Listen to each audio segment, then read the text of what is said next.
As தோ limited. நம்மளுக்கு மாயாவுடைய மோகம் ஏற்படுறது இல்லையா? பாட் ஸ்பேஸ் அப்படின்னு நம்ம சொல்கிறதுக்கு காரணம் என்ன அப்படின்னா, we take this wall to be real. என்னது?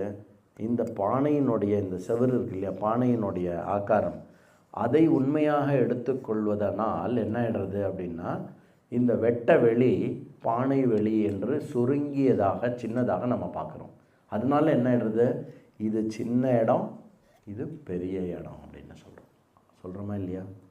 இதை இந்த கல்பித்தத்தை ஏற்படுத்துகிற சக்திக்கு பேர் மாயான்னு பேர்.